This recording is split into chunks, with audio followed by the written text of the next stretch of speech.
time. Wake up, it's D.A.M.N time. D.A.M.N time. Truth in the booth and the whole chat line. I walk in with the facts, no fluff in the bag. Hot coffee, cold truth, let me raise that flag. They came for the jokes, but they stayed for the lesson. I turn headlines into business confessions. I don't do fake, I don't tap dance nice. I say what I said, then I say it twice. If the world gone crazy, I'm the morning alarm. With a mic in my hand and some smoke in my palm. Say D.A.M.N. D.A.M.N. Say it one more time. D.A.M.N. If the truth hit hard, let it ride. If the show got value, put some love inside. It's D.A.M.N. Everybody say it. D.A.M.N. Don't just replay it. D.A.M.N. We live in the chat. If the facts hit home, go and tap that tap. D.A.M.N. Hands in the sky, wake up, get smart, let the nonsense die. Tap that tap, drop that love. Shack going crazy when that truth show up. Tap that tap, drop that love. D.A.M.N. in the morning now, turn me up.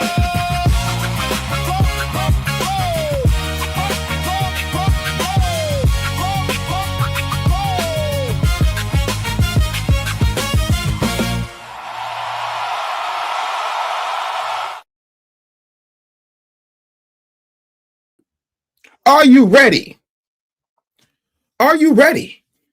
Ladies and gentlemen, are you ready? Welcome to Dave Anderson Morning News. I am, of course, Dave Anderson. It's D.A. What's happening? It is Wednesday. It is Wednesday, party people.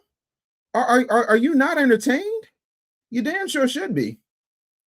Because your boy is at it again. So welcome to Dave Anderson Morning News. I need you to tell me where you at, though. Let me know where you're checking in from. Listen, in case you're new here, welcome to D.A.M.N, the Dave Anderson Morning News, where we don't chase headlines. We chase what the headlines are trying to distract you from. I am your gracious host, Dave Anderson, the business bully. If you're tired of being lied to louder than you're being told the truth, hit that subscribe button, hit that like button. And if you're watching live, this is your show. That means super chats are officially open.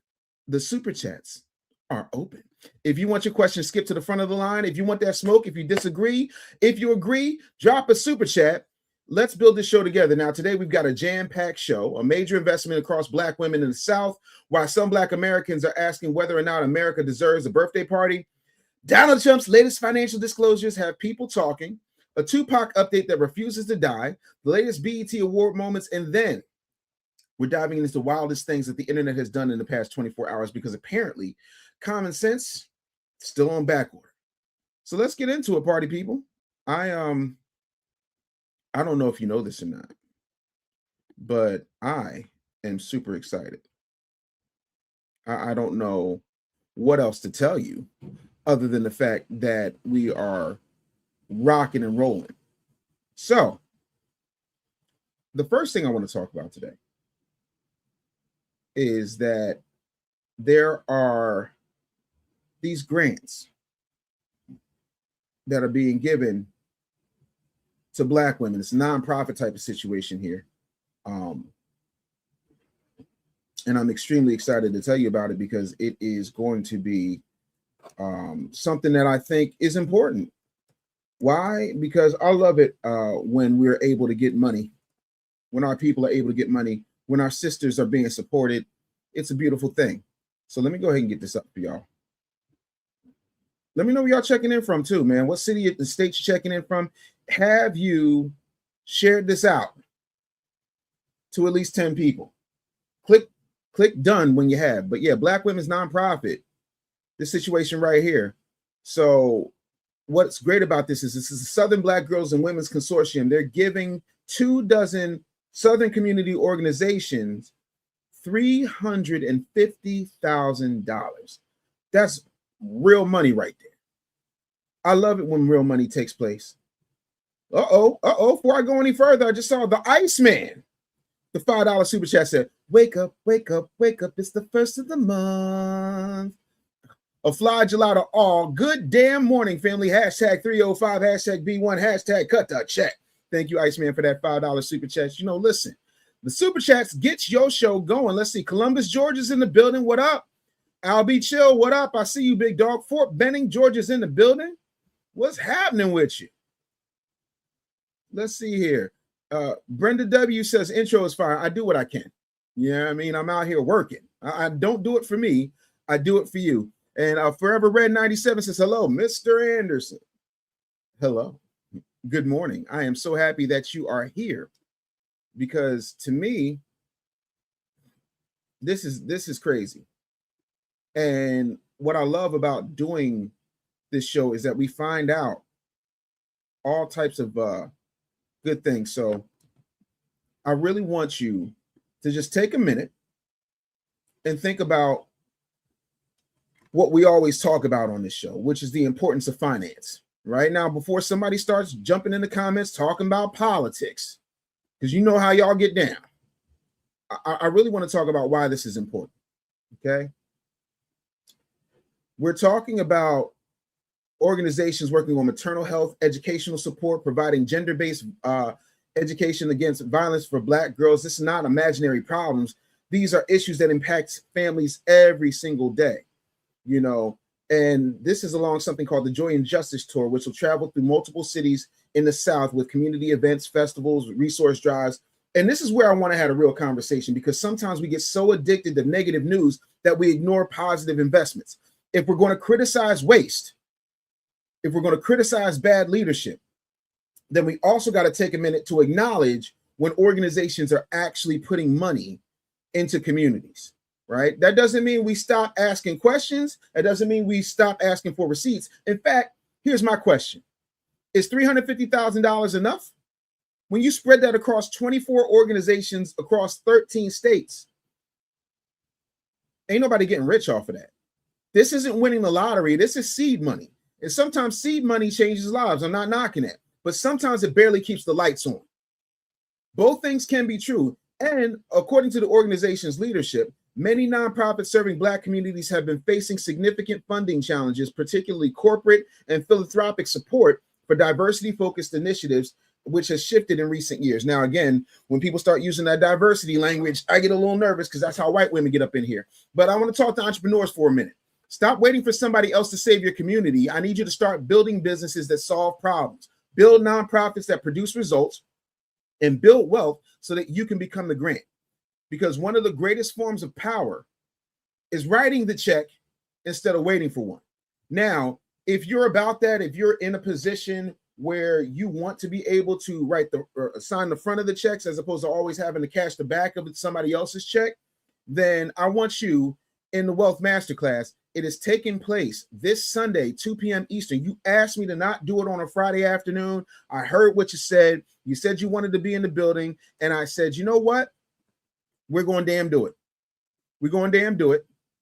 The link is in my bio, link.me/the business bully. But when I tell you it's going to be dope, it's going to be dope. And I want you in the building because I got a lot of stuff I have never shared before that I'm sharing. This is what I call the business domination framework. And so I'm going to show you how to build done-for-you assets customized to your business, including offer development, monetization, refinement, revenue planning, scalable systems for organic accountability and growth. You're going to absolutely love this. And when I tell you, the problem with most people is not being able to grow, it's being able to grow with confidence. So if you just click the link in my bio, you can automatically register. It is absolutely free. We're going to have a phenomenal time this Sunday, and we're going to celebrate our nation's independence by getting our piece of it. You feel me? Now, I want to talk a little bit about birthright citizenship. Hold on one second.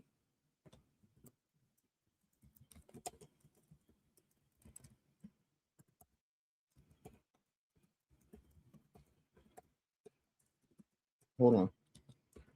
Because something's coming through, and I want to make sure I get it right. But in the meantime, let me check your chats because y'all are chatting me up, people. It's a lot. Let me see here. Albie Chill said, Ed Bloom slamming his warm vitamin D milk on the table at this. Yeah, hey, listen, it happens.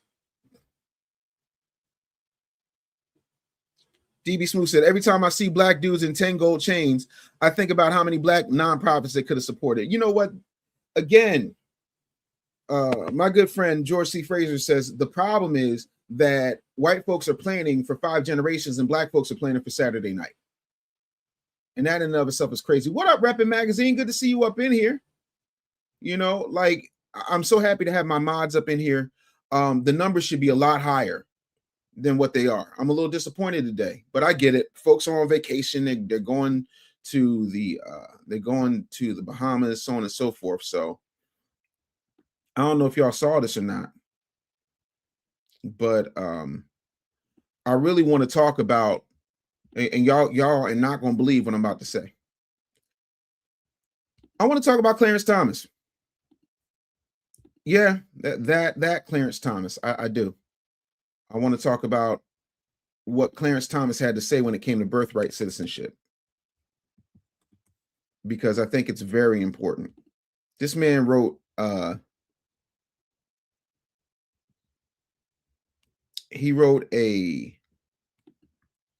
91-page dissent about birthright citizenship, and of course, you already know the issue is that when you are a Supreme Court justice who's married to a white person, you know, you automatically get branded a certain way, unless you're Ketanji Brown Jackson, because it's okay when Ketanji does it. And so she had a lot to say about Clarence Thomas dissenting, because at the end of the day, the 14th Amendment was for foundational Black Americans, but that's never stopped these folks before. Let's go ahead and roll this beautiful bean footage. A lot's going on. Well, that should do it. Meeting. No, sorry, David Beckham. I'm gonna just wait till the ad stops, because no, we're not giving out nothing for free. David Beckham don't mean nothing to me, but I'm going to let it play. Okay, here we go. Let me get this popping for y'all real quick. Let's go. And here we go.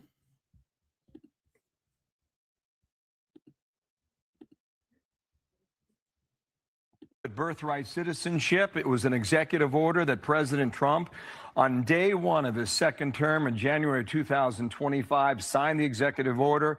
It was immediately challenged, and now we can tell you that the U.S. Supreme Court has ruled against President Trump's order to limit birthright citizenship.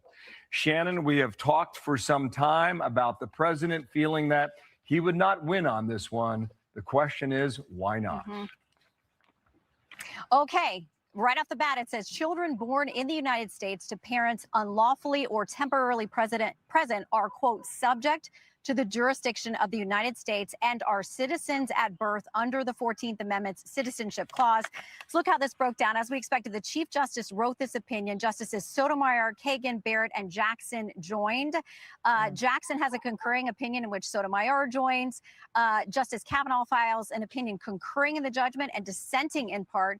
The dissent comes from Justice Thomas. He is joined by Gorsuch, Alito, and then Justice Gorsuch apparently has his own dissenting opinion. So it is what we expected after the arguments here. And it looks like a bit of a split, but enough of a plurality coming together to say that the executive order that the president issued very quickly upon taking office is no good. And that if people are here, subject to the jurisdiction thereof includes people who are here illegally.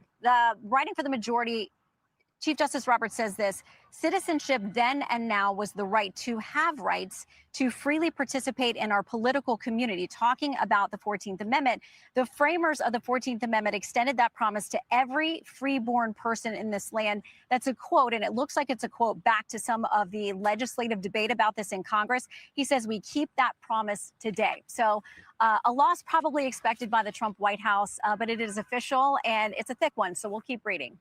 All right. Thank you so much. Let's bring in Jonathan Turley. President Trump went to this argument. It didn't go as they would like, and you have some thoughts as to why. Go ahead.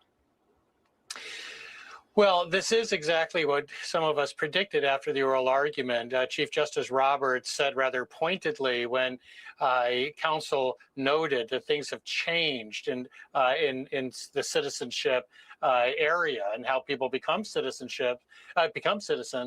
Roberts pointedly said, "Well, the Constitution hasn't changed," and that is reflected in this opinion. It is a roaring decision in favor of birthright citizenship as contained within the 14th Amendment. That is despite the countervailing evidence of some of the drafters of that amendment that they did not want this to be something that would cover birthright citizenship.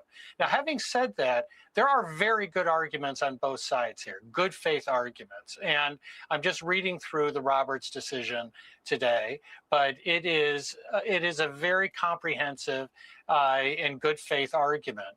What is left here is a decision for the country as to whether it wants to examine a constitutional amendment. Some countries that have had birthright citizenship got rid of it because many of us believe it's an incredibly ill-considered policy. We can make that decision as well, but we're going to have that debate, and we're going to have to agree. We really haven't had a national debate on this. This has largely been contained within the court system, and it may be time for us as a country to decide how we define citizenship. All right, 14th Amendment ratified in 1868. Back to Shannon Bream for the view from Justice Thomas, who was a dissenter here. Shannon.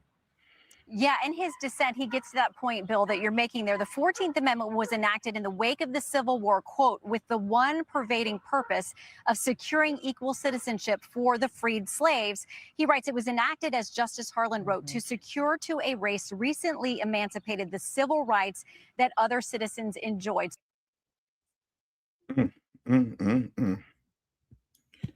I just, man, this is a lot. There are things you can do every day to take.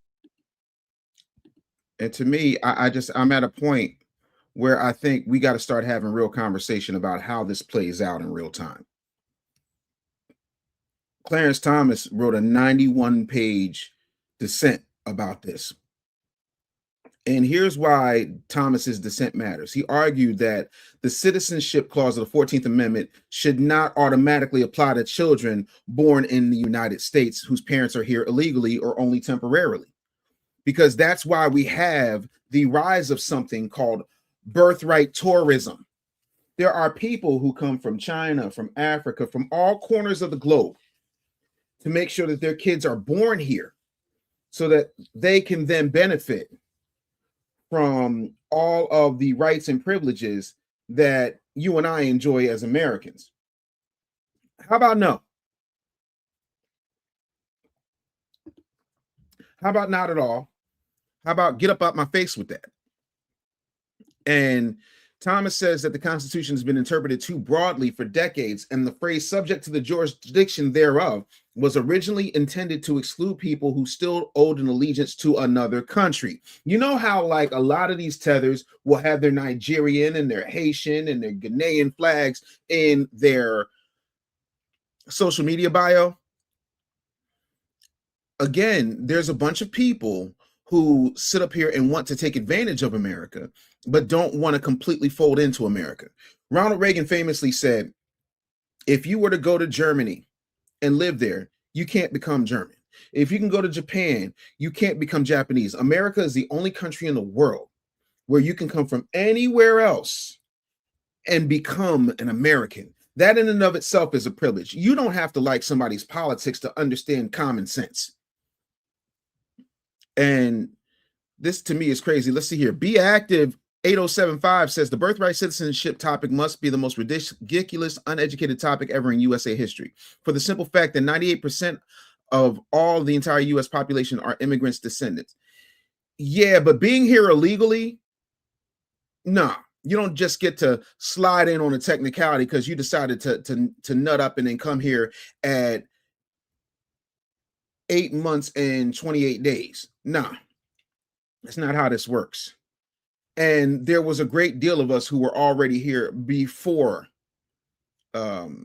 this country was this country. but y'all don't want to have that conversation. I suggest you read They Came Before Columbus, and also Before the Mayflower. Before the Mayflower was written by Lee Rome Bennett Jr. They Came Before Columbus was written by Ivan Van Sertima. Like, we're not having this conversation without having real talk about the dangers of birthright tourism. And that's the problem. We don't want to have that conversation because that conversation starts to show where we're lacking. And to me, it's dangerous.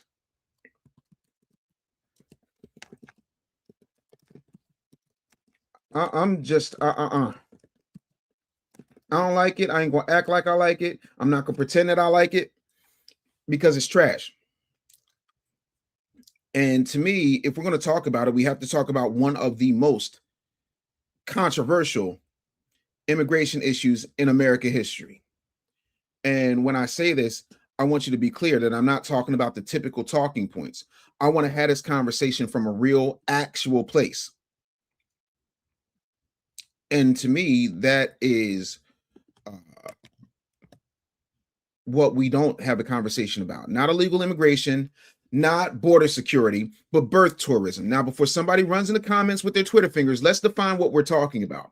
Birth tourism is when someone travels to the United States while pregnant with the primary purpose of giving birth here so their child automatically has American citizenship under the 14th Amendment. That child becomes an American citizen at birth. The parents do not automatically become citizens, but the child has all the rights and protections of any other American citizen. That's not a conspiracy. That's how the law generally has been interpreted, and this has been going on for more than a century. Now, for me, this is where the debate begins. Supporters of birthright citizenship argue it's one of America's defining constitutional principles. They point to the 14th Amendment ratified after the Civil War, which was designed to ensure foundational Black Americans and their children would never be denied citizenship. It was for us. Their concern is simple. If the government is deciding who deserves citizenship at birth, then where does that line stop? It stops at illegals. That's a legitimate constitutional concern, but it stops at illegals. But critics raise a different question. Should people be able to fly into the United States, give birth, leave the country, and still secure American citizenship for their child like Akon did with his 18 brothers and sisters? Some argue that that creates incentives for birth tourism businesses, which advertise U.S. births to foreign nationals as a pathway to future opportunities for their children. Others worry about fairness. They ask why people spend years immigrating legally should watch others just obtain a significant benefit simply because a child was born during a temporary visit. There's also a long-term policy question. A U.S. citizen child can eventually petition for certain family members to immigrate once they become an adult. Even though that process takes many years and has strict legal requirements, critics argue that this creates incentives that Congress never intended for. Supporters will counter that this is relatively uncommon and shouldn't be used to rewrite a constitutional guarantee, but it was not meant for everybody else. So what's the real issue? It's definitely not about immigration. It's about how we interpret the Constitution. When the 14th Amendment says people born in the United States and are subject to the jurisdiction thereof are citizens, what exactly did the authors mean? Should that phrase apply to everyone physically born here? Or were there limits the framers expected that modern courts have interpreted differently? That's the question that's being debated in courtrooms, in law schools, and in living rooms across America. Regardless of where you land on this politically, it's definitely worth understanding both the constitutional history and the political policy concerns before forming an opinion. Because I'm going to be honest with you, slogans are easy, constitutional questions usually aren't. Now, I want to hear from you. Should birthright citizenship remain exactly as it is? Should Congress or the courts change how it's applied? Or do you believe the current system is working just fine? Drop your thoughts in the comments. Super chats are always appreciated. If you're watching live, send that super chat and let's have a real conversation based on facts, not talking points. That's just where I am with it. You know, let's see here. I'm looking in the comments here. I don't see a lot of super chats. So let me just get to my folks here. JGL says, as Justice Thomas said, it weakens American citizenship. I agree with that wholeheartedly. This is a privilege. Y'all can say whatever you want about this country, and I got a lot to say about this country because I've been Black in America a long time. I went to the worst high school in America. I grew up in the hood. I know how this country is. But for people who feel this country is terrible, you shouldn't be here. Go to some other places, and then you'll realize how quickly you are blessed beyond measure to be an American citizen. Now, y'all can say whatever y'all want. I love red, white, and blue. I love being black. I love my country. I absolutely love my country. And if you don't love your country, you need to find a country you can love and go there and get the hell up on out of my country. But everybody doesn't just have the right to be here. Like, I think that's absolutely insane. I think there has to be a certain level of vetting, because there are people who immigrate to this country, do the paperwork, go through the citizenship test, do all the things that are absolutely necessary in order to secure liberty and citizenship for them. And then you got people just coming over here and popping a baby out on our soil. That's corny to me. I think it's a side hustle. I don't like it. And the fact that there's an entire tourism industry on it is absolutely insane. Chris Howell said, I thought it only applied to black people. It was supposed to, but again, some folks have been out here jimmy rigging. And I'll Be Chill just said it best. It's a way to anchor and infiltrate the country. I agree with that. JGL says, also, birthright citizenship undermines the American economy. They have no allegiance to America and send resources back to their country of origin. Listen, when you have an infiltrator problem, you get entire states taken over by one group of people. Look at Minnesota. Look at how many Somalians are in Minnesota. Look at all them scams they run in, millions of dollars. Like, that in and of itself is insane to me. Teddy Marcel just said, the system is broken and illegals are taking advantage of it. T. Bruce said, yeah, this one they can't blame Trump. Listen, Pan Capitalist just said, pack them up, Dave. You know what? I think they need to hear it. I think they need to hear it. You know what? I'm going to let them hear it. You want me to pack them up? Hey, listen, do I have pack? Yes, I do. Here we go. Yeah. Turn the bass up. This is math, and y'all hate math when the receipts got rhythm. Pack 'em up, send 'em out of here. Law got a line, don't pretend to disappear. Step over FBA, then pose like you care. Nah, pack 'em up, send 'em out here. Round 'em up, nah, law 'em up. Check the books, call 'em up. If the papers ain't right, don't stall 'em up. Pack 'em up. Y'all done talked enough. Get 'em out. If they came through the back door, get 'em out. Why the city got cash for everybody else but the people that asked for justice first, not a photo I passport. Pack 'em up. Get 'em out of here. They said Ice was the villain. I said, who wrote the script? Same folks need law when the phone numbers dip. Everybody moral when the cameras all lit, but black folks still waiting like a DoorDash tip. Obama moved millions, but y'all don't say that loud. Guess facts lose weight when they don't fit the crowd. Trump got the headline, Barry had to count, but truth gets deported when the feelings come out. They built sanctuary signs on a broken black block, then asked us to clap while opportunities drop. Hotels for the new folks, tents for the old. That ain't compassion, that's politics code. Don't call me cruel, cause I counted the cost. Don't call me mean, cause I know this who lost. You can love people and still guard the gate. A house with no walls is just food on a plate. Pack 'em up, send 'em out of here. Loud got a line, don't pretend to disappear. Step over FBA, then pose like you care. Now pack 'em up, send 'em out of here. Round 'em up, nah, law 'em up. Check the books, then call 'em up. If the papers ain't right, don't stall 'em up. Pack 'em up, y'all done talk. Barbara Jordan warned y'all, but y'all buried the file. Guess the truth too black when it mess with the style. Commission came clean, said protect the nation. Now they act brand new for the donor foundation. Bill got the report, then the report got ghosts. That's how DC cooks when the truth gets close. They don't burn the books, they just bury the page, then sell you compassion from a corporate cage. Cheap labor got lobbyists a praying a plan, but the hood got a sermon and vacant land. They tell us be patient, we've been patient enough. Since the boat, since the chain, since the projects got rough. Who got skipped? FBA. Who paid first? FBA. Who they step over? FBA. Who gon' speak for them? We gon' speak for them. Pack 'em up. Get 'em out of here. Pack 'em up. Yeah, get 'em out of here. This the part where they mechanic start twisting the bar like he hates immigrants. Nah, I hate the czars who use brown bodies and black paint too to build a new map and a cheap labor crew. I respect the worker, I reject the scam. I blame the suit, not the desperate man. But if the law means nothing, then the border is theater, and every mayor grinning is a taxpayer eater. Don't sell me mercy with my pockets on bleed. Don't ask for virtue while ignoring my need. Ice ain't the boogeyman, law ain't a sin, order ain't oppression when the chaos floods in. Pack 'em up, send them out of here. Law got a line, don't pretend it disappears. Step over FBA, then pose like you care. Nah, pack 'em up, send them out of here. Round them up, nah, law 'em up. Check the books, then call them up. If the papers ain't right, don't stall them up. Pack 'em up, y'all done talking enough. No more photo op pity, no more budget magic, no more black folks last. The y'all call it progress. Pack 'em up, pack 'em up, pack 'em up, pack 'em up, pack 'em up, pack 'em up. Get 'em out of here. Yeah. Turn the bass up. This is math, and y'all hate math when the receipts got rhythm.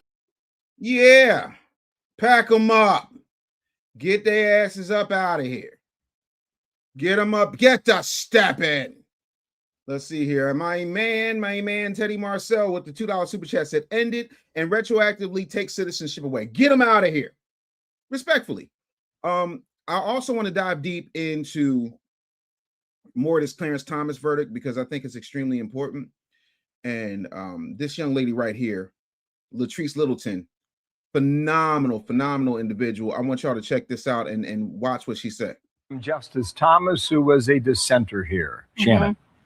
Yeah, in his dissent, he gets to that point, Bill, that you're making there. The 14th Amendment was enacted in the wake of the Civil War, quote, with the one pervading purpose of securing equal citizenship for the freed slaves. He writes, it was enacted, as Justice Harlan wrote, to secure to a race recently emancipated the civil rights that other citizens enjoyed. So Thomas has always been about that was the purpose of the 14th Amendment. He goes on to say that the court, meaning the majority now, has repurposed the 14th Amendment to protect its own set of preferred rights that the Reconstruction Congress never contemplated and that cannot find support in the text. Today, the court does so by recognizing a constitutional right to citizenship for the children of all foreign birth tourists and illegal aliens. Uses very specific language there. In a 6-3 ruling, the Supreme Court just ruled to uphold birthright citizenship, stating that any and everyone who has a child on U.S. soil, their child is a U.S. citizen. But the part I want to focus on is Justice Thomas's 91-page dissent. So he's not dissenting on a technicality. This is 91 pages. And there was a lot of dissent in the court. Justice Roberts led the majority, led by 3 liberal judges, and Barrett, of course. He noted that the court has added a sad history to the 14th Amendment, which was intended for the children of formerly enslaved individuals, that this amendment was designed to protect Black Americans. He noted that it is now being repurposed for political projects, noting that the Reconstruction Congress did not support this. It's worth noting that Justice Jackson responded to Justice Thomas's dissent by saying that he is now abandoning his colorblind constitutional philosophy by narrowing this to making it a conversation about race. So there was a lot of attention in the court. That's important to note. And because this is a constitutional ruling, Congress cannot just simply legislate around it. Justice Thomas calls attention to something that I equally have concerns about: the economic implications and the national security implications of individuals who are going through loopholes and finding ways to just have a child here in the US. As President Trump noted, you have cases of Chinese billionaires who are doing this, and it has actually become a real industry. I would encourage you all to kind of look into that. He noted that this amendment was there to establish citizenship for Black Americans who had, quote, no homeland and were not subject to any foreign power. This amendment is the thing that officially made the United States their homeland, not only for them, but for their children, that it was not for anyone who's born here, regardless of their parents' legal status. I go into greater detail on Justice Thomas's dissent, the ruling, and what this all means over on my Substack. You can click the link in my bio to join my community. Shannon Bream for the... Again, shout out to Latrice Littleton. Her Substack is absolutely awesome. We're going to get her on the show soon. But we got to stop acting like this is okay, because it's not. And to me, the other thing that I want to talk about, hold on, this is interesting. And I always love it when people say this. Queen Mother 7714 says they ain't giving us reparations, so let them immigrants take their asses to the cleaners. No, I guarantee. See, this is giving me tether mouth.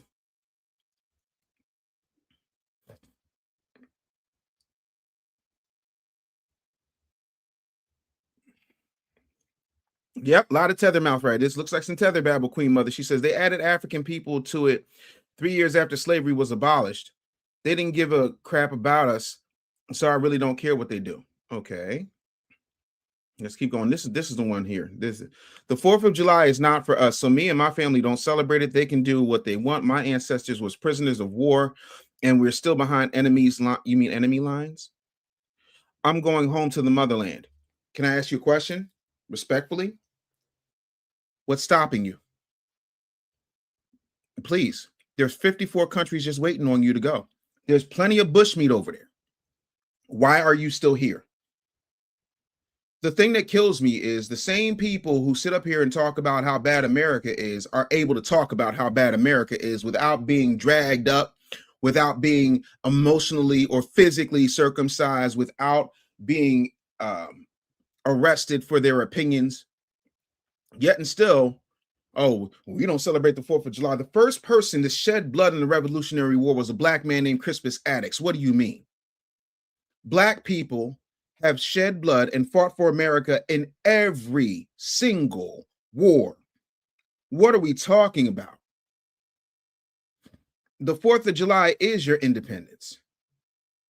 Like, I don't understand how anybody can see it any other way. It's still yours. Because y'all wasn't talking this Juneteenth stuff until Massa Joe gave y'all a holiday instead of reparations. Respectfully. So my whole thing is, if you're going to go to another country, stop taking a dump on my country and go. I'm telling you, we will help you pack. But you're not going to sit up here and act like you're a victim. Because you're not. You are free to move about the country. You're free to move about the world. You got your passport. You got your visa. There's plenty of countries that don't even require income. So what's the holdup? Why are you still, when you leaving? That's my question. When are you going? When you getting out of here? When are you bouncing? What are we talking about? Like, y'all are getting real. You celebrate Juneteenth. Cool. So you celebrate that white man telling them black folks that they've been free for years. Good. Glad you know your history. Because I mean, that goes against the whole they don't care about us thing now, don't it? Sorry, y'all. I got a protein load.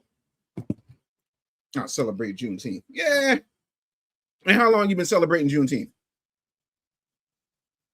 Like, y'all be killing me with this. Oh, no, boo-boo cakes. This is where you're wrong. I own land. I own businesses. I own corporations. I own my name. I've got trademarks and copyrights up the wazoo. So what are you talking about? That's the problem with opening your mouth and inserting your bushmeat loving foot. You don't own anything. No, you don't own anything. As soon as you retire, you know why you have to wait until you retire? Because you're a worker bee. You're a worker bee in kente cloth. Good job, numbnuts. What is we talking about? You haven't even taken advantage of everything America has for you. Because you're not a job creator. You're a cubicle dweller. You're a teeny tiny automaton worker bee who's crapping on America while sitting around every other week waiting for her bi-weekly insult. Talking about, I'm gonna get one of these days, I was gonna get out of here. I was gonna go, and I was gonna go to freedom. I was gonna go. This ain't the color purple. You don't own anything. You don't sit down someplace waiting on retirement. You need to retire that tired ass Queen Mother Africa cosplay you got on. Retire that. Teddy Marcel says, waiting on retirement. So you need your country until you don't. Parasite. As soon as I collect my retirement. Okay. Right. She's been celebrating since last year, Mika. What's good? My people was free-ish, but the wit man run this shit. Who is the wit man? I don't know the wit man. Do y'all know the wit man? I know Jason Whitlock. Who is the wit man? Oh.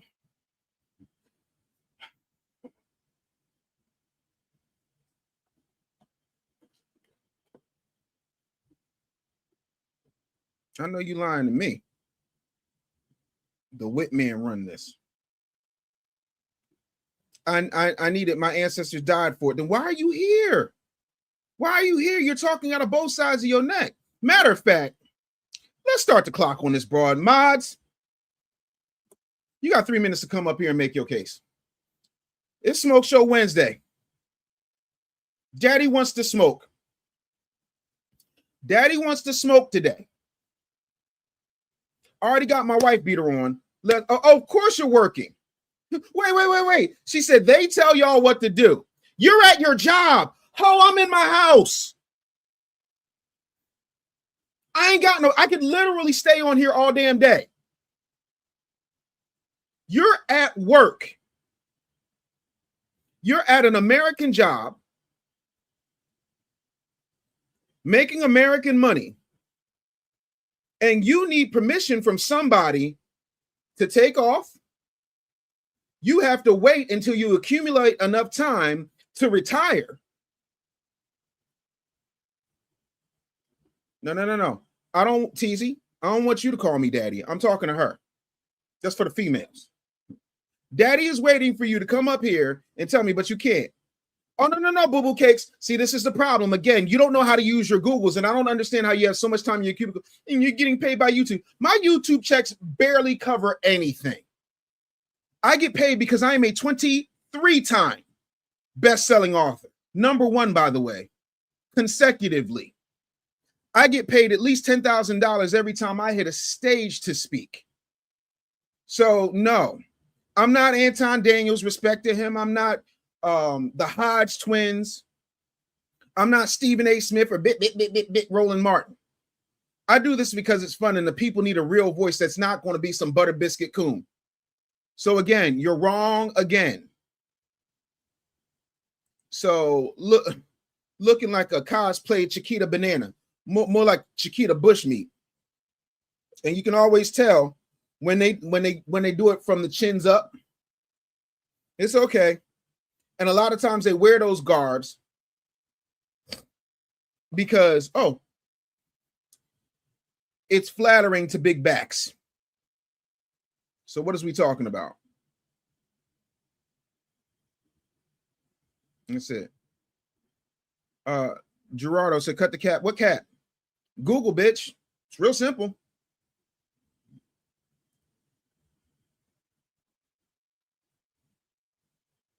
New bag on the way. And I'm going to keep working an American job until I'm done. Of course you will. But you talking about somebody's telling me what to do. Go tell your boss you just want to take off and call in on my show real quick. See how that goes for you.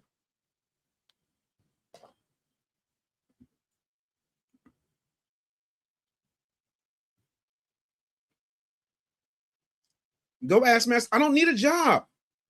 My chain costs more than your entire family. I don't need a job. You do. And who's unaliving our people?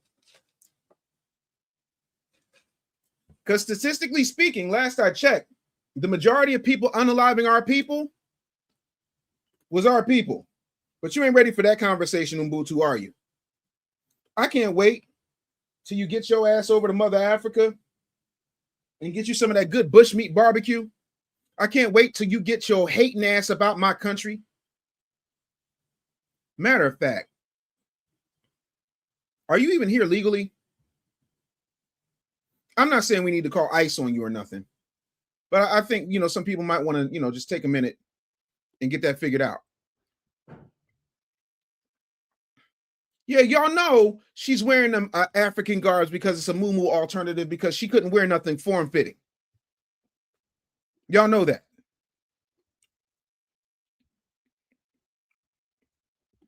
Oh, that's because they don't know Rich. Mika, good point. Good point. Yeah. I have a month off every year. I do need a job. Yes, you do. So have some respect for the country that allows you to take a month off. Now, I have a month off. I have every day off if I so choose. What are we talking about? We're not the same. You're an absolute joke. They don't want to have that conversation because y'all are outraged about some random white person killing one random black person, but you're not outraged about the hundreds of black people that get killed in Philadelphia, Atlanta, New York, Chicago, LA. You got nothing to say. King Loki 13 said, Queen Mother, it's more black people in Chicago that's killing more blacks than the so-called white boogeyman. She wouldn't know that because she's a worker bee that has a full-on diet of Joey Weed and MSDNC 13, and she don't know nothing else.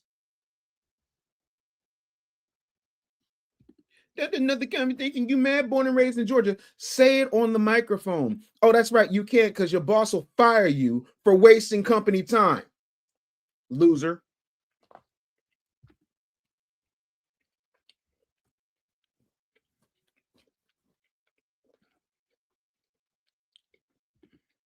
Them proud African just happen to be born on American soil. What tribe are you from?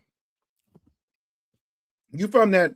Are you from that West African I'm about to tribe? I'm about to retire. I'm about to take a month off of my job. I'm about to move back to Africa. You part of that I'm about to tribe, huh? I better watch my step before you hit me with a blow dart.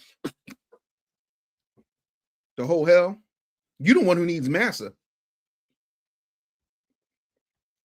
That's it. Black Lives Matter when you are a drunk, degenerate crackhead. Black lives don't matter when you're intellectual. Black lives don't matter when you are being unalived by your own.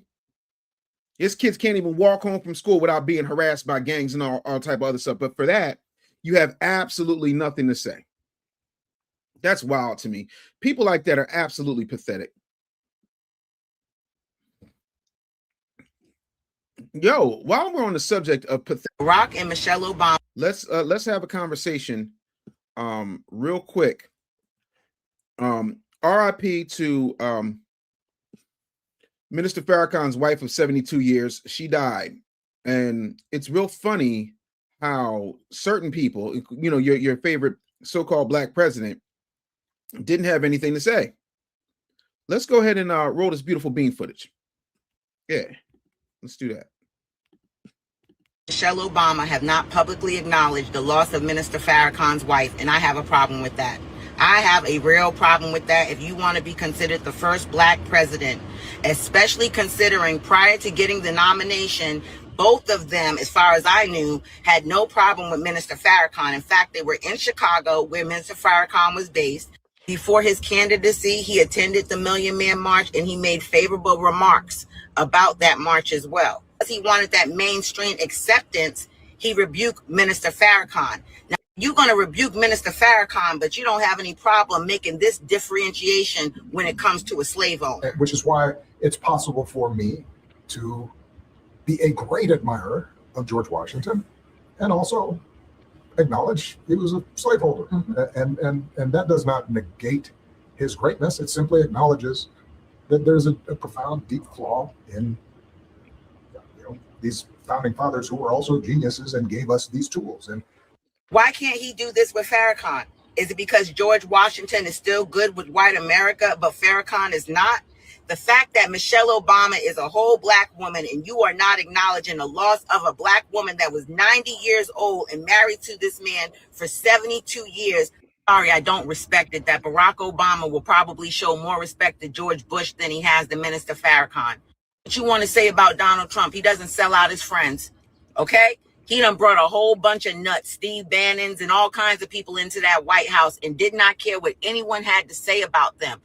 Barack Obama, as soon as they told him he had to cut Farrakhan off, he did, and we ain't never had another Million Man March. Haven't seen Harriet Tubman on no $5 bill or anything. Have a good day. I would love your thoughts on this. Uh-oh. NT1019 said, come to Philly. People only care if a cop does something. The rest is the OK Corral. I'm in Philly. I'm from Philly. This is my home. I went to Martin Luther King High School, class of 95. Bushmeat Mama says, ain't no such thing as black. That just describes a person. There is such a thing as black. I'm a foundational black American. And if you don't like it, then kiss my black ass. Respectfully. FBA Convo, salute, homeboy. You better think of modding YouTube, member. Please like and subscribe to the channel. Absolutely. I'm so happy that you are here. D.A.M.N says, don't forget, she's laying up with a musty tether in the A, getting scammed and infected. That's that Georgia big back hustle. Facts. T. Bruce said, McGilla Gorilla in yellow. Damn. A mess.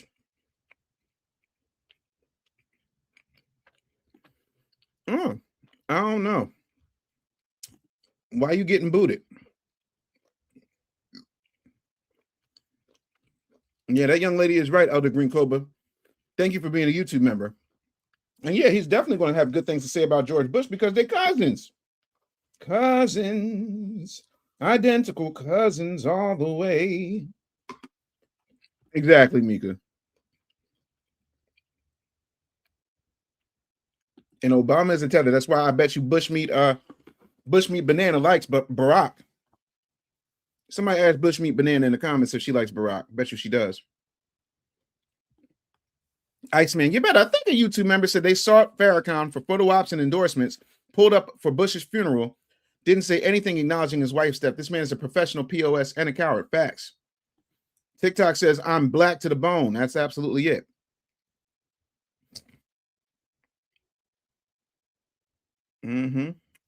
Oh, quickly he turned his back on Reverend Wright. 100% he did.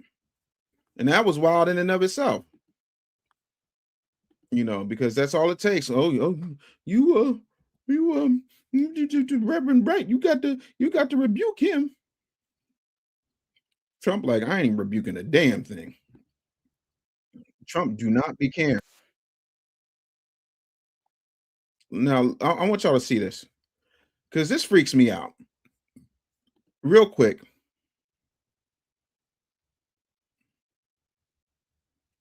Real quick, y'all. I need y'all to see this. What is going on with our food?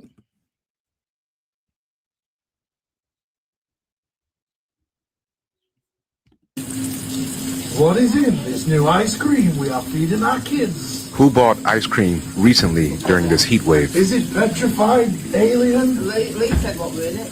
Did he today? You were just what we're in it. Palm oil. Yeah. Many videos are starting to pop up with people complaining about their ice cream not melting. One video is circulating of a woman who left 3 gallons of ice cream out for a few days, and she came back and everything was still intact. Once I've given it a little thought, is this actually a bad thing? In this new world with our supply chain dwindling and the food supply having many choke points, is it so bad to have ice cream that can actually sit on the shelf for weeks, months, years? Now, check out this test. This is a 1300 degree fire torch versus modern ice cream. This first test, he went for around 5 seconds burning the ice cream, and you see the results. The second one, 10 seconds. Now, ice cream normally would burn under these circumstances. The ice cream I used to eat would, and now the last one, 30 seconds. If this torch can burn the wood underneath, I'm pretty sure it should have burnt this ice cream. Now, you must be wondering, like, what has changed from then into now? But check out this next clip, give you a little example of why ice cream is not melting. If you're wondering why modern ice cream in America no longer melts, it's because it's probably not ice cream. It is now a frozen dairy dessert, and it will have to be labeled like that. And these ice creams are actually engineered not to melt, if you can believe it. And the reason why they don't melt is because they have a high level of stabilizers and gums. This is the biggest reason that modern ice cream isn't melting. It's that vegetable oils and fats are being used instead of dairy fat. That's a big issue because it changes the melting point. More air is being whipped into the ice cream. It can now have over 100% air. And if you look at the formulation tweaks, more sweeteners and other things are being added, which also changes the freezing point. Again, this ice cream is being engineered to not melt. It's fake. A lot of ice cream can't even be labeled correctly like that anymore. Just watch out for it. And our food really is a science experiment. Yo, that's wild. Like, it's wild to me. I'm so happy I decided to dedicate my life to getting healthy. I'm so happy that I don't eat a lot of this processed junk. Thrilled about it. Because if a torch that's 1100 degrees can't melt it, what does that say for your stomach acid? Like, what the hell are we doing here?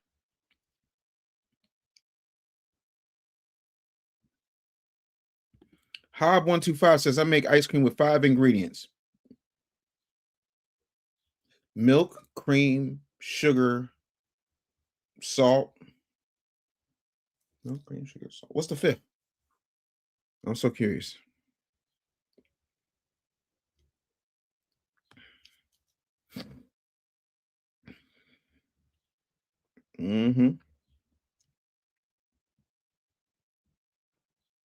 No, because they're all bought off. They're never going to say anything about Albie Chill. They are bought off and they don't care. Like, to me, it's insane. It's absolutely insane. But yeah, y'all. I'm trying to tell y'all, like, to me, a lot of this stuff is just utterly ridiculous. And it's scary. And I don't understand how people aren't scared by this stuff. Like, to me, when are we going to really start having a real conversation about this type of stuff? I want to show y'all something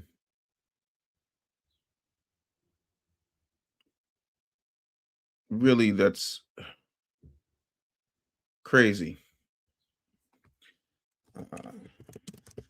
And when I saw it, I was like, you know what? This is the problem sometimes with a lot of these hotep ass Negroes.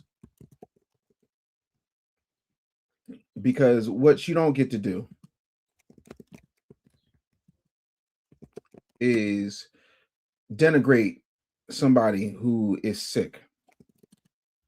So I want to play this, and then I'm going to give you my reaction. But these hoteps are out here hotepping. And it's insane. So I'm going to run the clip. I'm going to run this clip. And then I want your immediate reaction. I'm going to tell you what I think. But yeah, this is about my brother Nick Cannon. And I want y'all to see this. And yeah, here we go.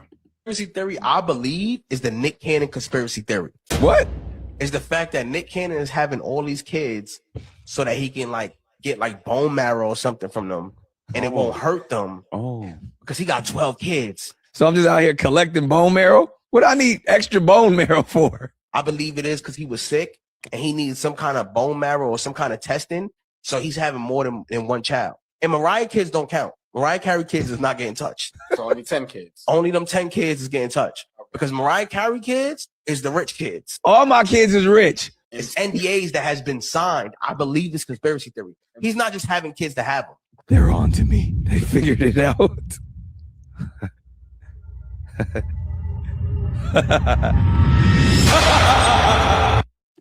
Wait. Hold up for a minute. let me make sure I'm getting this straight. So the theory is Nick Cannon is having all these children because he's had lupus and he needs their bone marrow. Sir, step away from the microphone, put the ring light down, and stop practicing medicine with a YouTube University Associate's degree. I mean, Cheyenne Bryan is more credible than you are, sir. What you said was not a conspiracy theory. It was a GED application screaming for help. So let me say this clearly, because some of y'all will buy into this, and some of y'all hear facts the way toddlers hear bedtime.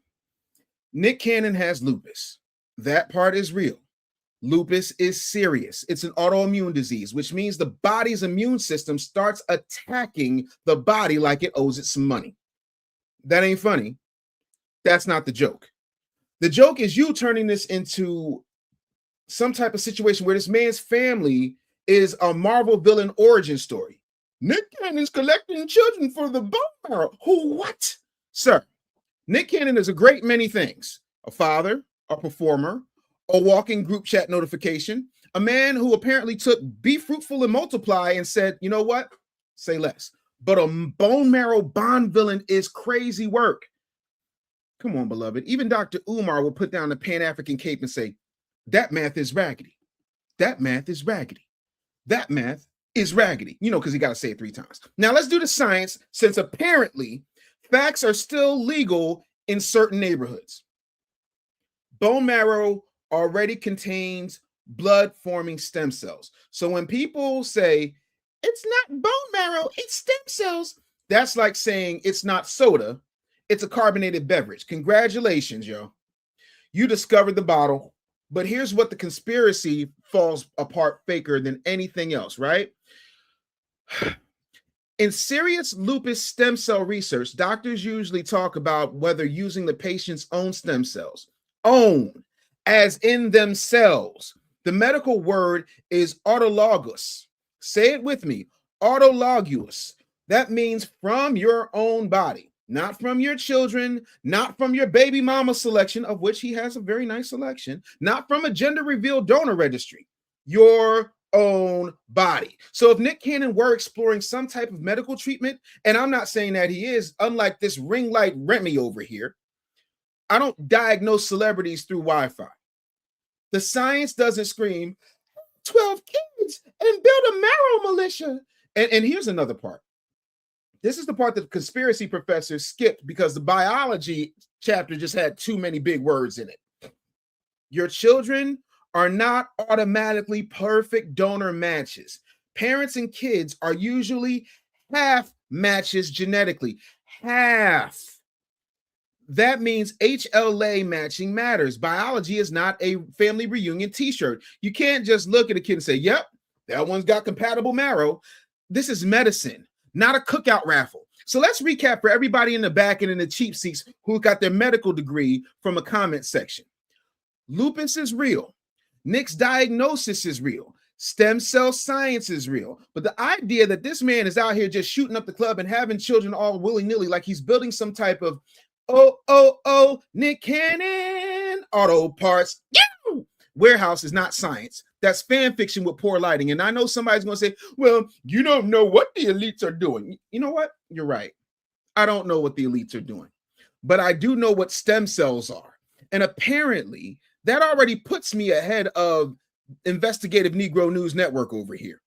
Listen, everybody with a ring light and a blue microphone is not a researcher. Sometimes it's a flashlight for foolishness. And this is exactly why we need media literacy, health literacy, and a strong adult nearby, because people are pressing record before thinking. Because now Nick Cannon can't even have a child without somebody turning it into some type of biomedical heist. Like it's a biomedical heist movie like The Marrow Ultimatum, Fast and Fertile, Mission Immunological. Stop it. Leave that man's children alone. Respect the illness. Respect the science. And for the love of Ray J, stop confusing confidence with comprehension. Because Nick Cannon may have 12 kids, but this conspiracy has 0 fathers. Science left it on red, and common sense blocked the number.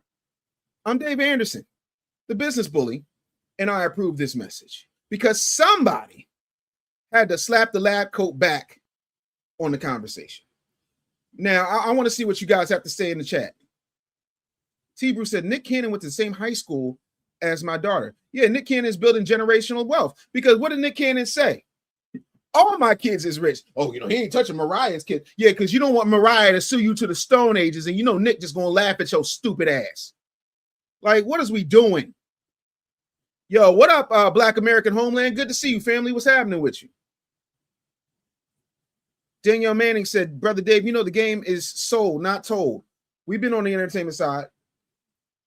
True, but this right here, this is a non-starter. Oh, look at this. We've got a troll, ladies and gentlemen. Chris 82109 says, your name says everything about you and your IQ. My IQ says Mensa, bitch. What's your IQ say? Why don't you take an IQ test and put up your scores and I'll put up mine and we can see who's got what. But we know you won't because you're too busy trying to get some type of health insurance to get more than one tooth back in your mouth. Sit down. Somebody tango down, Chris 82019.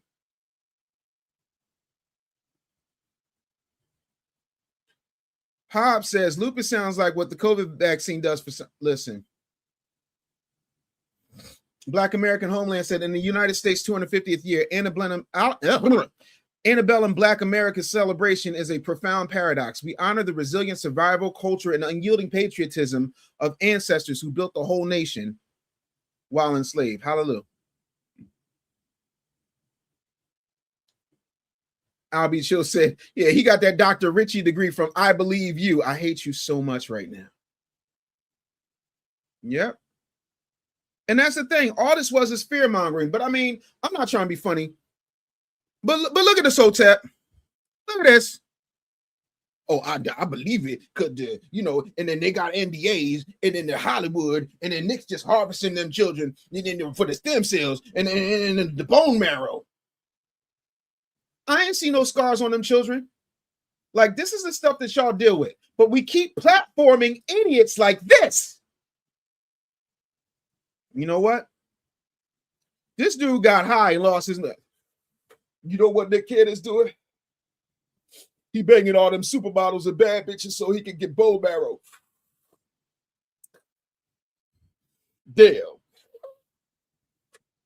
That's crazy. I need some bone marrow, bitches. Seriously? And they say Nick is wilding out. Man, y'all bugging. Ain't nothing worse than a confident fool. What up, Mind Chaos Brew? Always good to see you. Much love to you and the hubby. Hope all is well. Albie Chill said, imagine how someone's diet affects their thought process. Well, when your diet is a series of blunt rollers and macaroni and cheese that you got to just stir with a powder, that's what you get. Looks like I might have missed some super chat here. Oh, Albie Chill says, song is fire. Appreciate that. Yo, Teddy Marcel, hey, tell Sister Yellow, $2 super chat, $2 to the Queen's plane ticket. She ain't going nowhere. All she doing is talking. Mika, why won't you just let me have my show? She said, slam, da, da, da, da, da, da. Let the slaves be slaves. Hilarious. DB Smooth.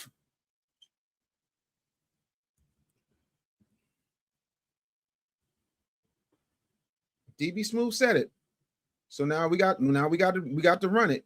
Y'all already know what time it is.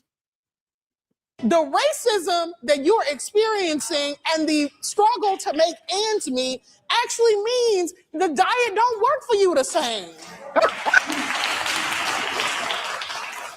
I hate when people talk about Black women being obese. I hate it. We are living in the Trump era. White people are racist. So I put this up because I really want any white person in the room to know up front that this is what we're dealing with. Black women, when we do the same diets as white women, we lose less weight and we lose it slower. The racism that you're experiencing and the struggle to make ends meet actually means the diet don't work for you the same. That it's not going to be this coddling of white tears and what that looks like. We're not going to discuss, oh, maybe some of us have worked it out. No, you're always going to be racist. Wait. He said the thump era is wild work. You're experiencing and the struggle to make Black women, when we do the same diets as white women, we lose less weight and we lose it slower. The racism that you're experiencing and the struggle to make ends meet actually means the diet don't work for you the same. That it's not going to be this coddling of white tears and what that looks like. We're not going to discuss, oh, maybe some of us have worked it out. No, you're always going to be racist, actually. We're moving, we're taking care of kids, but our food quality suffers. And look, those policies kill our people.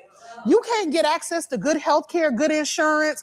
So even when you're on your path to trying to figure out how to be a better human being, because I believe that white people are born into not being human, like that actually, instead of people of color. This coming from a man cosplaying as a woman. Black folks being dehumanized, that actually everyone is dehumanized off rip within white supremacy. I feel like when I think about the trauma that Black men have gone through, along with the trauma that a Black woman has gone through, we're able to heal each other because we know each other's pain. That y'all are born into a life to not be human, and that's what y'all are taught to do, to be demons. So in this particular way, white people are all racist. We know our ancestors' pain. Black men need a Black woman, and Black women need a Black man to help us be better. And because we know each other, we need each other to heal those wounds that were never really treated. The way the system was created, when the United States was founded, it was white men that got drunk and made a nation on the backs of slaves. Everything here you see was built by slaves, and I know you know that. But being deported, I don't have time for this anymore. That's why I'm telling you. Where do you stand? There's being deported. I don't have time for this anymore. That's why I'm telling you. Where do you stand? There's no middle ground. It's either them or us, and it's us. The diet don't work for you the same. Lord have mercy. I'm so confused. That is wild. It just never, ever stops.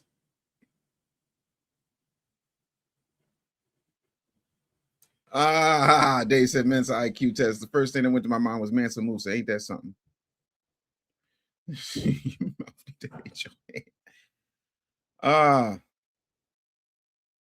It's just insane. The wacism.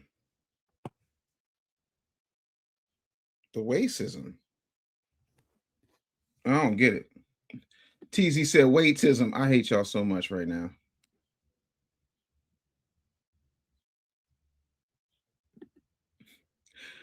The diet will work if you push away from the table. Hobbs said, if racism ends, she'll lose weight. I guess she's never losing weight. Losing weight must be white privilege. I can't. Grant says, I don't know what pain they're talking about. Well, you figure it out. You let me know. Because that is insane. Absolutely insane.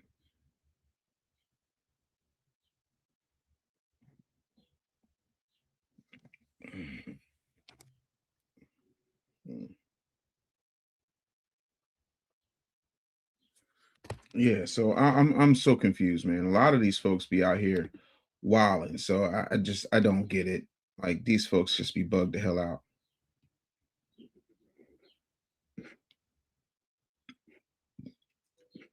I got a question for y'all. I'm really curious to know, has anybody really paid attention to the education these folks is getting?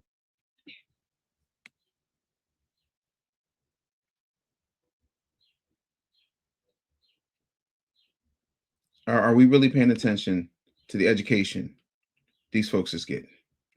I don't think we are. I need y'all to see this. I need y'all to see this right now.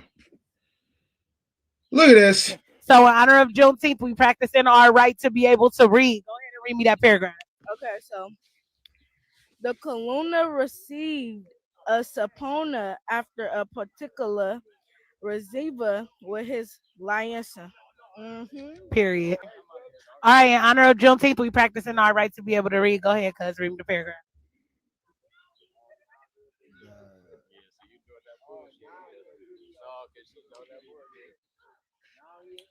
All right, in honor of Juneteenth, we practicing our right to be able to read. We practicing our right to be able to read. Go ahead and read me that paragraph, Sean. All right. The colony received a.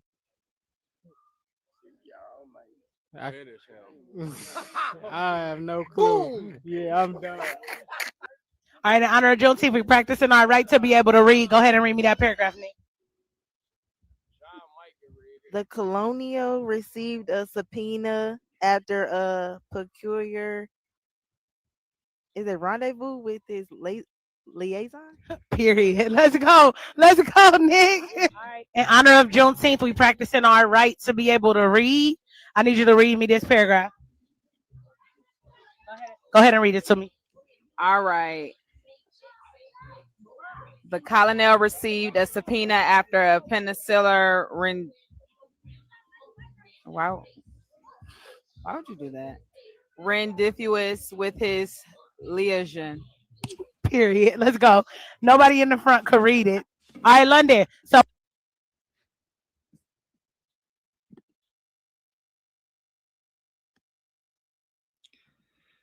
What in the hell was that? What you mean not today, sir? I didn't.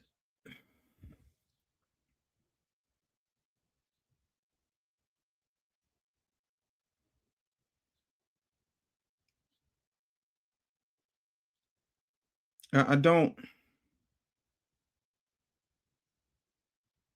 I don't. How? Are they trying to pronounce Colonel? Yes. Penicular. This is insane to me. But I guarantee you all of them got a high school diploma. I guarantee you all of them got a high school diploma. I'm trying to understand.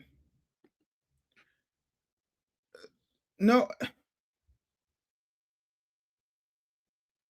So I guess because of the racism, because we in the Trump era, it means the reading class don't work for you to say. For the record, let's go ahead. So in honor of Juneteenth, we practicing our right to be able to read. Go ahead and read me that paragraph. Okay, so the colonel received a subpoena after a peculiar rendezvous with his liaison. That's it. How? That's not a hard sentence to read.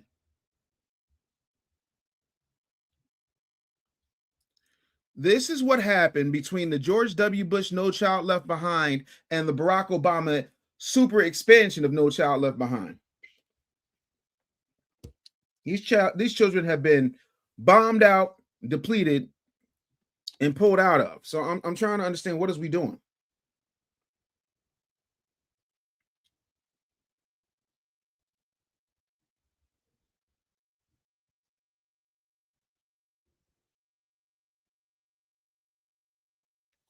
What is we doing?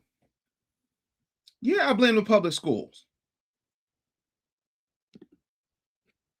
I also blame the parents. How do your children not read? But these are the same people who go out. Thank you, Danielle Madison. Now these kids vote.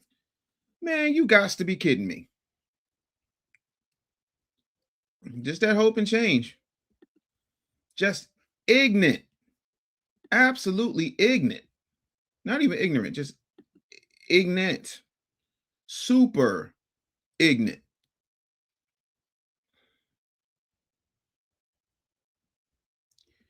So always one. Will you be opening a school for the black youth? The black youth? No. Dr. Umar's supposed to be opening the school. That ain't happened yet. Go question him. It's been 14 years. I created a supplementary education program called Black Boys Win. I help put kids through school. I've written books. I lecture. I mentor young people. But I know that's not my lane. But I think education is a state requirement. I also think that learning should be a family affair. But I do homeschool my child. But again, you got any other brain busters you'd like to throw at me? Like, what is we talking about? Like, y'all be killing me. Just talking nonsensical. So what are we talking about? People be out here bugging out. Victoria says, I'm 60 years old and my parents sat me down on 3rd grade with a dictionary to pronounce every word. If I missed even one, I had to write it out 5 times. Damn Skippy. Should have given this to Clarissa. Shit. How you gonna do the quote like that? That's horrible.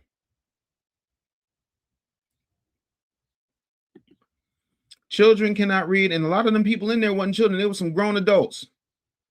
I beg your pardon. I beg your pardon. I beg your pardon. It's just wild to me. It's absolutely insane to me. These folks be out here bugging. Yo, have y'all seen this? This is crazy. I need y'all to watch this. Watch this right here. If you haven't seen this, this is going to blow your mind. My mom, she used to be like a video vixen or whatever. She used to like date rappers. Whole time she was just getting fucked on by these niggas. They wasn't even really dating her because they never claimed her. She used to go backstage and stuff like that. I remember we walked through this long ass venue. It was a bunch of people on stage doing concerts and stuff like that. We walked all the way to the back, and I guess it was like Ludacris backstage shit where she was dating Ludacris at the time. We go back there, she see the nigga, and then we leave. And then it was the same situation where she was dating T.I. We went to Cascade for King's birthday. We went to the back to see King open his presents and stuff like that, and then we left. She didn't even buy us skates or nothing. And what's crazy is T.I. bought out the venue. We could have got skates for free. It's just the fact that she was showing us off like a purse because she looked so young that she had to prove to the niggas that she was fucking, that she had kids so she could get more money out the niggas, and she wasn't even helping us with the money. Wasn't even paying bills or nothing like that with the money because my stepdad was paying the bills, but he wasn't staying with my mom because she would force him to stay with his mom or stay wherever he was staying because she didn't want him staying in the house so she could fuck other niggas. Really, she was cheating on him with my dad while my dad was cheating on my stepmom. And then he would drive all the way 12 hours to come fuck my mom and then be bullshitting and stuff like that where they was emailing back and forth and shit, talking about they was finna get married and my stepmom caught that goofy ass. And then they ended up having to fall out and stuff like that because of my stepmom because he had to get his shit together. Whole time, she's still doing this shit back and forth with these rappers and stuff like that behind my stepdad back while he paying her bills. And she leaving, doing red carpet events and shit like that. I don't know what the fuck she was explaining to him, but we was at the house by ourselves where he couldn't come watch us and shit like that because she didn't want him to know what what she had going on. So we would literally be at the house by ourselves. Me, my brother, and my sister just sitting in her bed crying, waiting for her to get home. And this bitch on planes going across the country, doing red carpet events, meeting up with Gucci Mane and fucking T.I. and all these people where I remember at one point in her life, she was just a fucking threesome for T.I. and Tiny where she was going out her way to get fucked on by these niggas. And then she had Bow Wow friend Cleo, the nigga from Hole, Zero. He had took me to Chick-fil-A and gave me a Chick-fil-A sandwich and shit like that, told me that I need to be a better kid for my mom because she trying so hard. No the fuck she not. This bitch is giving out coochie. That's all she was doing. That bitch wasn't doing shit for her kids. That bitch was going on her way to have fun and give out coochie to niggas so she could have money and have all this shit because she was pretty. And then I remember it was a time where she brought us around Gorilla Zone and shit like that and was trying to introduce us to this nigga and we didn't know who he was. So she had to apologize to the nigga because she felt bad that we didn't know who the fuck he was. I'm like, bitch, nobody give a fuck. We need our mom. We want you to take care of us. Fuck is wrong with you? But I remember when I was little. Pan Capitalist, thank you for the $9.99 super sticker. Really appreciate you. Yo, what? The way he snitched out his mama is crazy. I'm sorry, but he naming names. My whole thing is, why are you giving it away on Instagram for free when you just should have wrote a book? But bro, you sound so hurt. Like your mama did a number on you, partner. Like your mom's really did you in.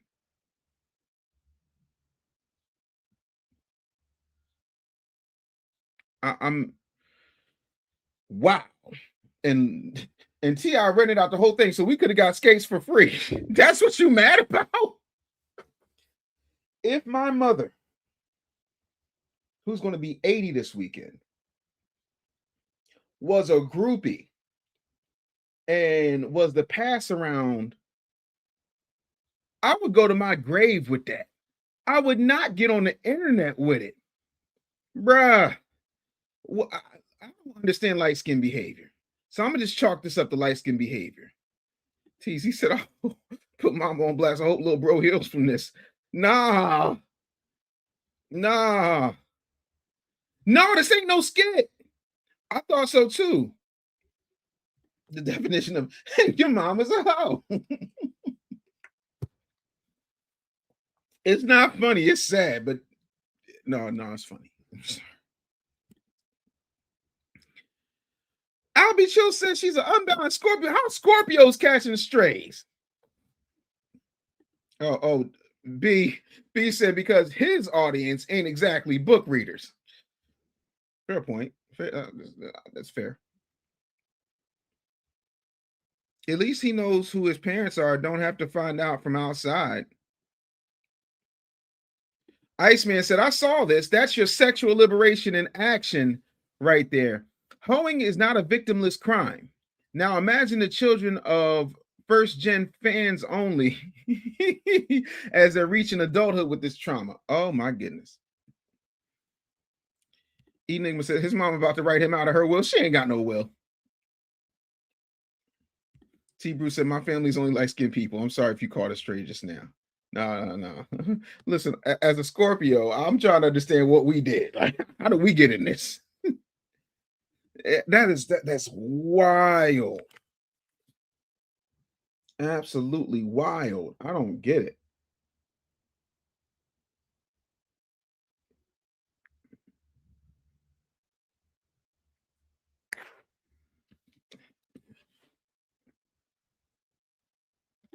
Yeah, no.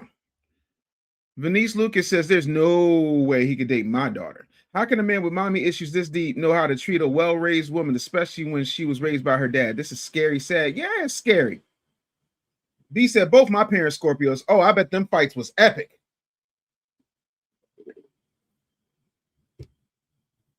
DB Smooth. This might be the comment of the day. You better thank the YouTube member. Said when millennials can run for presidents, them skeletons in the closet gonna be insane. You ain't never lied. I'm telling you right now, it's gonna be nuts. I saw this, I was like, yo, I gotta bring this to the damn nation because ain't no way. There's no way, yo. Like, I'm so confused.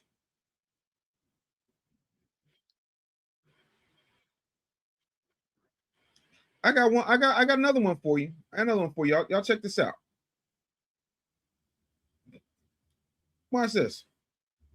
Actually did receive reparations, but they were taken away by a Democratic president. Oh yeah, after the Civil War was won over slavery, Abraham Lincoln approved for 400,000 acres of land to be given to former enslaved Black people in the South. Only shortly after for him to be assassinated by a Democrat, by the way, and for this allotment of land given to Black people to be reversed by a Democratic president, Andrew Johnson. Andrew Johnson, by the way, who was his vice president. Now, if you're not aware of history, you might ask, why would Andrew Johnson do that? Because Andrew Johnson was a Democrat, and the Democratic coalition from its inception and start depended on slavery and keeping Black Americans dependent in order for its economy to thrive and for it to stay in power. So its goal was never to see Black Americans self-sufficient and able to survive without them, which should lead you to beg the question, does this have something to do with the fact that Black Americans have been aligned to the Democratic Party since 1964, and yet the conditions in our community has not gotten better,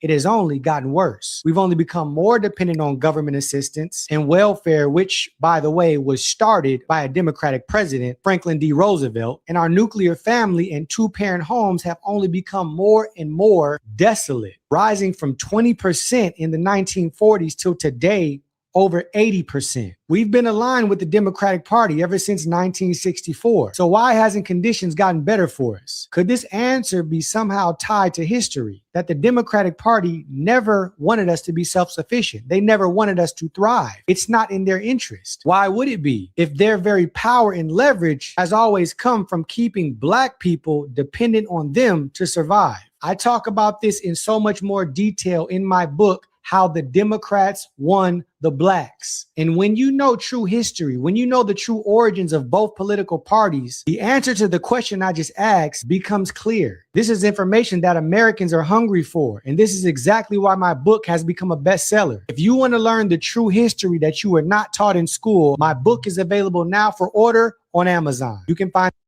the link in my bio, or just simply comment the word book and I'll send the link right to your DM. As always. Yeah. Shout out to that brother, Robin G. Robinson. But yeah, nah. What up, AJ from Chicago, Chi-Town in the building. But yeah, what did y'all think of that? I just wanted to let y'all know. Like, what was your thoughts on that?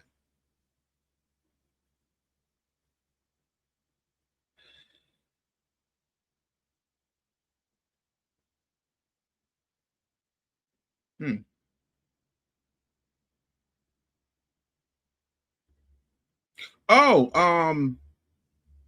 I has no thumbs. That is Incredible Hulk issue, and I gotta pull up my glasses because I can't see that far. That is Incredible Hulk issue number 105. This Monster Unleashed. Incredible Hulk issue number 105. Yeah, listen, I love it when y'all talk blurty to me. That makes your boy happy.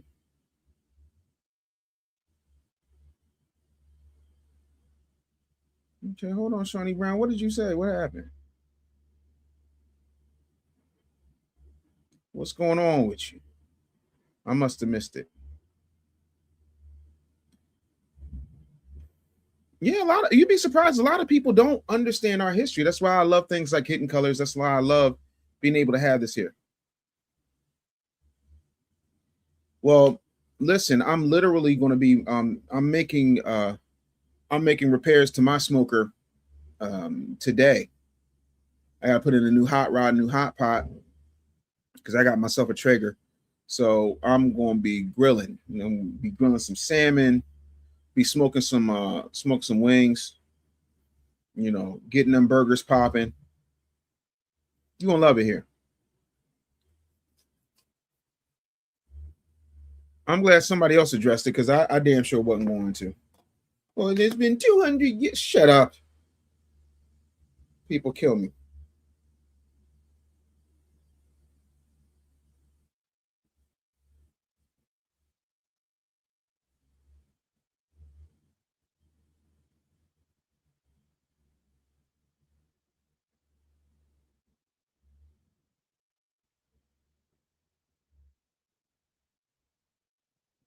I'm so convinced. Yeah, I'll be cooking. I start smoking early. I like to go low and slow. These turkey ribs. Bruh.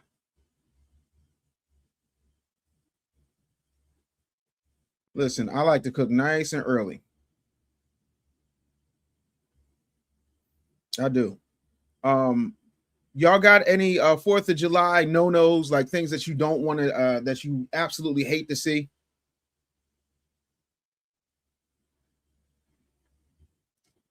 What you mean you ain't got time to learn to smoke with pellets? You put the pellets in the hopper, you turn it on, you close the lid. It smokes.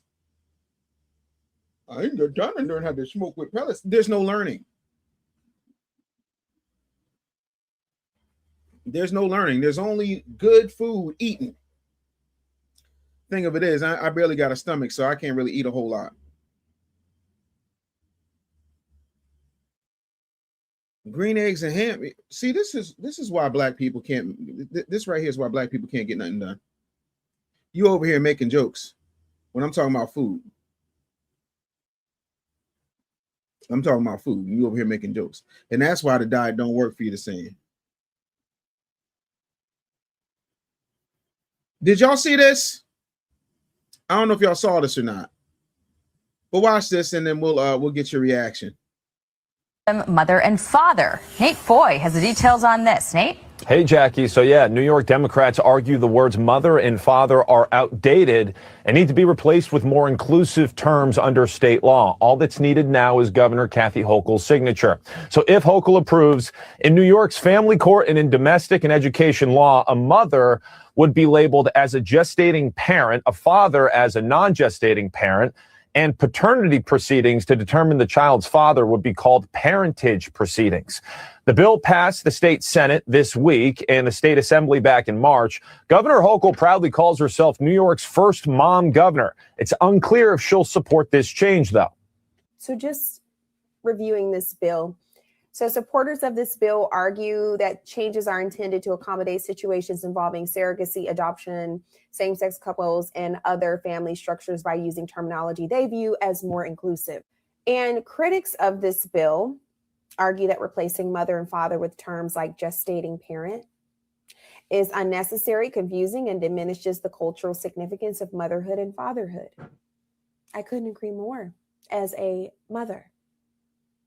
You know, the question is, when does it end? When you open up the door to this thing that we've opened the door to, where we are now dismantling everything in the name of inclusivity, it's just something for you to think about. When does it end? You are going to forever be reaccommodating and accommodating and restructuring and redoing and rolling back and changing to try to accommodate someone. I don't even really have commentary. Someone asked me on my TikTok recently, why am I so critical of the Democratic Party? This is a good place to start. Law will make it illegal. I mean, they're going to make it illegal to call somebody mom. Like, what is we talking about?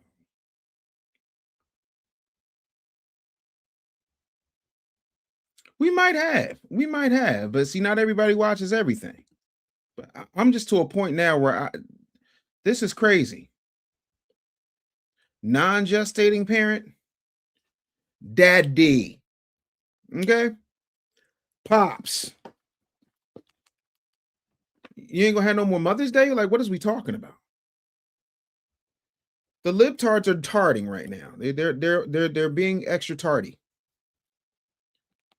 Like liberalism is out of control. I agree with that, Danielle.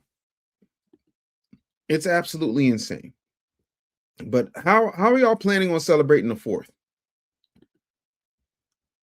That's my question. Hold on, I got something I want to. No, not this one.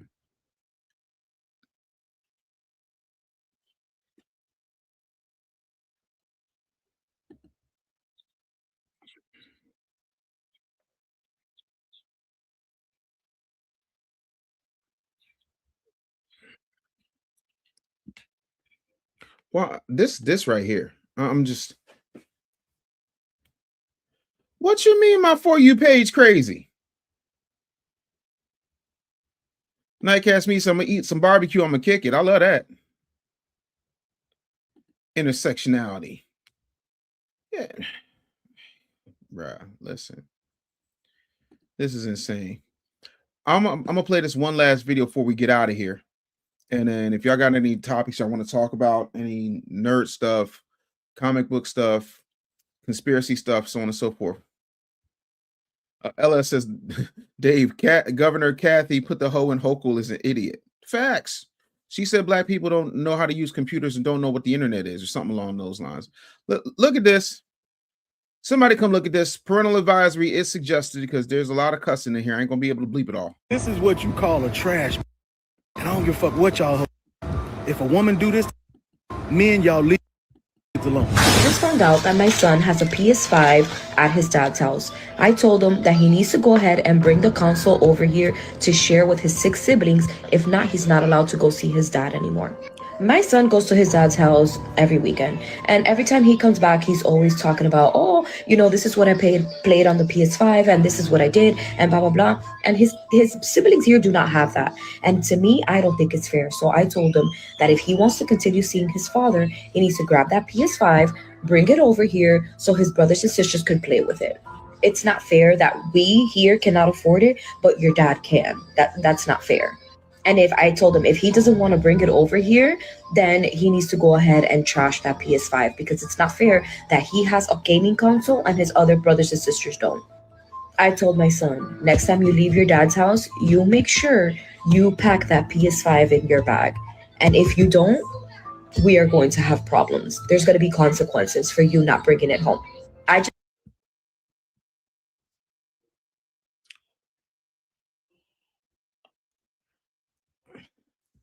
just found out that my son... So this is definitely not no motherfucking clickbait.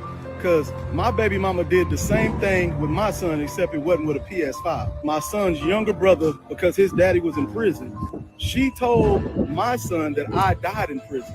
So she told both her sons that their daddies died in prison to make it to where one wouldn't ask what a father was and the other one didn't have a father. You know what I'm saying? One had a father around and the other one didn't.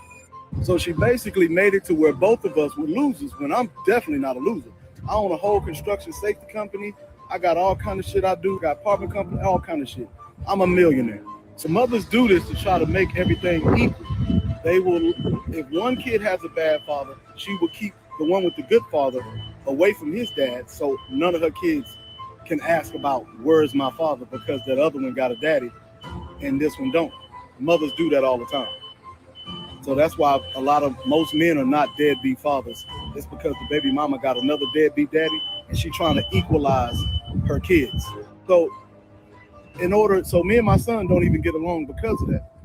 So even though he know what I do for a living, he know I'm great, he know I got homes and all kind of cars and all of that stuff, it don't matter to him. It's what his mama put in his head. So that's why I say you got to leave these kids the fuck alone when you got a mama like this. You got to leave them alone. I moved on, and hey, me and my daughter get along. I moved on. Hey, when he get older, if he grows some nuts and stop listening to his mama, then he can come fuck with me. Until then, he don't need to talk to me. As long as he thinking like his mama, he don't need to talk to me. Stay the fuck out of my life, because I don't need no enemy behind my back trying to ruin my life. There's a lot to unpack here. I really want your take on this, because wait, what? First of all, this sassy ass nose ring logic is crazy to me. Number one, why are y'all sleeping with women y'all wouldn't want to have babies with? Let's start debating at that. Secondly, just leave them alone until they're old enough to grow some nuts. No, how about you you a millionaire and you ain't going to the court for your kid? This throw everybody away. I got construction business, I got some houses, but y'all have horrible pickers. Never let your do the picking. Because anytime you let your do the picking, you're gonna wind up respectfully. It just doesn't make any sense to me. Yep, Shawnee Brown, I'm with you on that one. Nightcast Media TV with the 199 super chat said, "Are you ready for Vision Quest?" And we'll tell the story, right? Listen, I hope so. I hope Vision Quest is dope as hell. I'm really looking forward to Spider-Man. It's July. We're only a few days away. Y'all don't come looking for me, because y'all know I'm gonna go see Spider-Man, and I'm gonna go see it on that not 40X. First of all, 40X is not made for men over 40. Because you in the chair and you it's bullets whizzing past you and there's water splashing on you and you shaking. You can't even have your drink and whatnot. Popcorn falling out everywhere. Nope. But they got this thing where they've got the movie screen is here and then it's on the side of the walls too. So you get to see Spider-Man swing from one side of the theater to the other. Yeah, no, I'm going to do that. But yeah, I'm it's July. I'm looking. TZ said I was a young buck, man. Yeah, no, I get that. What Marvel hero do you want to appear in the MCU that hasn't appeared yet? My pick is Blue Marvel.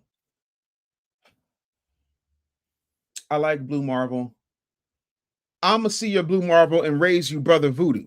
What do y'all know about Brother Voodoo? Brother Voodoo was dope. Brother Voodoo was once Sorcerer Supreme. I would love to see Brother Voodoo. Nightcast Media said, these so-called dads are pathetic for not fighting for their children. I cut a quote-unquote friend off for the same thing. How do you not fight for your... Listen, I woke up this morning. My youngest crawled into bed. I said, Daddy, I just want to cuddle. And what am I going to tell her? I just grabbed my baby and I held on to her. I love my kids. My kids are my greatest accomplishment.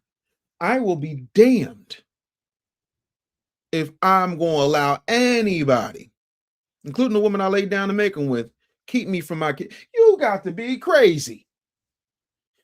Y'all weak. I don't give a damn. Bro, I will be out here selling blood plasma and ass before I let somebody keep me from my children. Yeah, no, I love the Hulk. I think the Hulk is dope. And I'm going to tell you a funny story. When I was a kid, I was about 3 years old. Every Sunday, the Incredible, I know I'm showing my age, but shut up and just go with me on this. The Incredible Hulk with Bill Bixby and Lou Ferrigno would be on TV. And every Sunday night, I'd wake up having a nightmare that the Hulk was coming to kill me. And my dad said, if the Hulk scare you so much, why do you watch? I said, because I love it. But again, and then, you know, my name is David. So again, like one of my best friends is David Banner, which is ironic. I love the Hulk. But to me, I think that whole situation, now that I have effectively unbigged my back, I tell people all the time, don't make me hungry. You wouldn't like me when I'm hungry. So that's another reason I'm looking forward to Spider-Man, because if we're getting Savage Hulk, man, listen. Gene Lee said, I am behind, but I cook every meal on my Traeger. I am smoking a Boston butt this weekend. Listen, I understand. Look at y'all. Y'all know what I'm talking about. Listen. Brother Voodoo is crazy. If Brother Voodoo shows up in Black Panther 3, take my money right now. I don't even need to take the whole wallet. Just take the money. You can have it. You want Cash App, Venmo, how you want it. Take the money.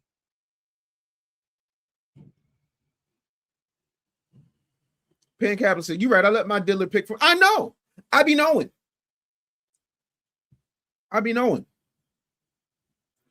Oh, AJ said, I see your Brother Voodoo and I'll raise you a Calypso. Especially since Spidey's coming out soon and she's connected to Craven. I see that. Yeah, Bedrock. I will sell ass if it means I'm going to be able to fund the lawyer to see my kids. I'm not above it. Forever Red, I said, I wish I had a father like you. My mother has horrible taste in men and I'm mad as hell about it. Yeah.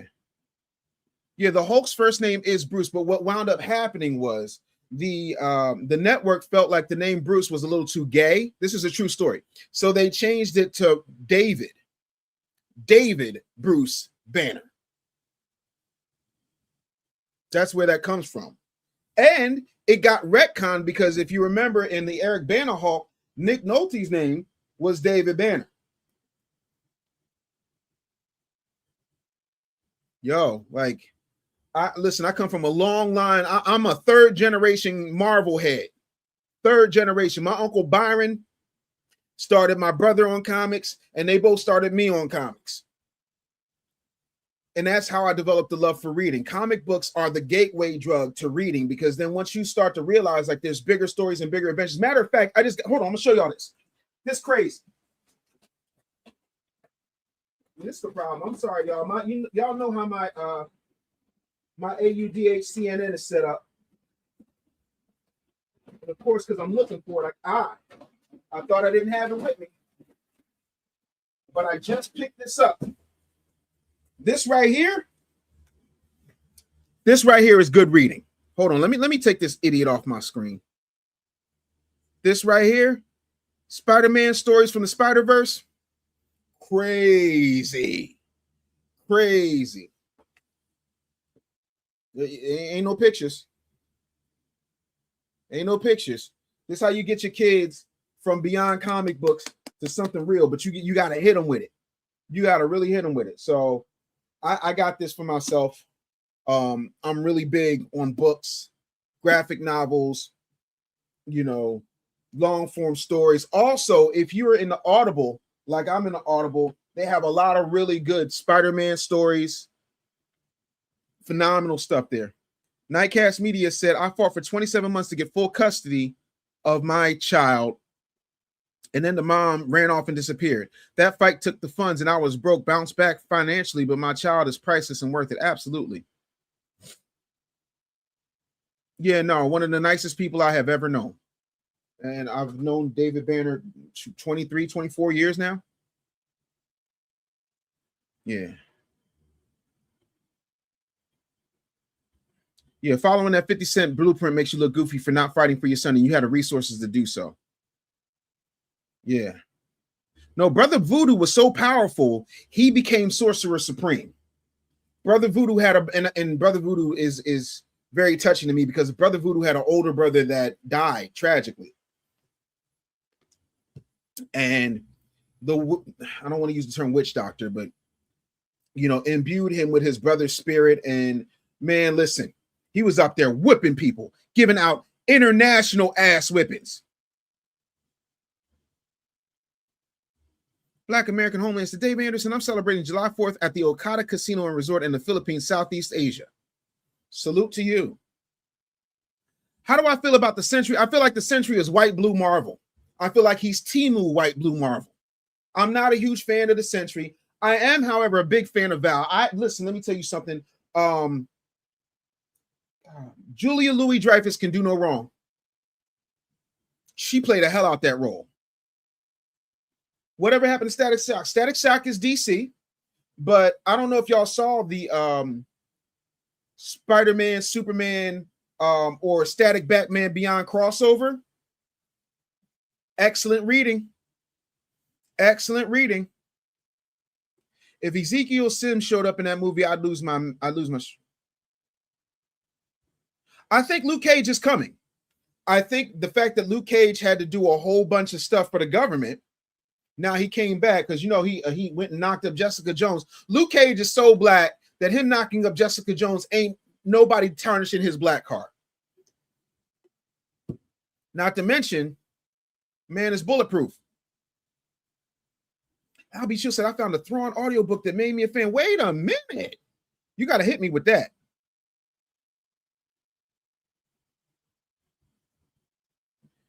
Voodoo could make an appearance in Black Panther 3. Hopefully, Damson is the new Black Panther. Come on, Ryan Coogler. First of all, can we just talk about how, and I know I'm about to go back several years on y'all, at least 10 of them, how Marvel dropped the ball with the Black Panther casting. And again, love the Chadwick Boseman, love Chadwick Boseman. But if it were me, I would have cast Chadwick Boseman, but I would have either cast Jaimin Hansu as T'Chaka, or wait for it. Y'all know what I'm about to say, and y'all can say I'm a fan. Y'all can say I got derangement syndrome when it comes to this particular actor. But could you imagine Michael Jai White as T'Chaka, still having the mantle of Black Panther and then dying? Because they made T'Chaka look so, what's the word I'm looking for here? Old and cockeyed. Yeah, no. I also hear, and now this might be controversial. I have heard from a few legitimate sources in Hollywood. And again, this is alleged. I have heard that Denzel Washington is going to be playing David Monroe. I don't know how deep y'all are into these comics, but if Denzel Washington is playing David Monroe, then y'all know what we might be getting. Some of y'all might have, I'll let y'all catch up on that. Iceman said, Spidey 2099 is my favorite. Miguel O'Hara is your favorite Spider-Man?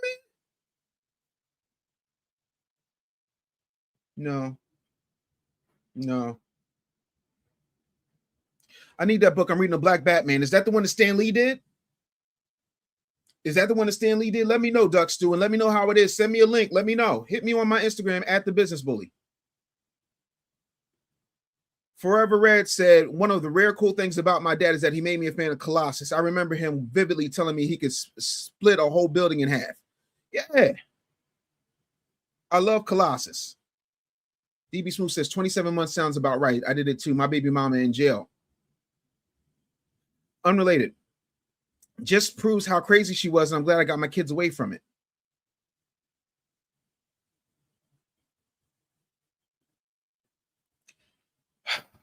Disco Kryptonite fanning out over Kal-El.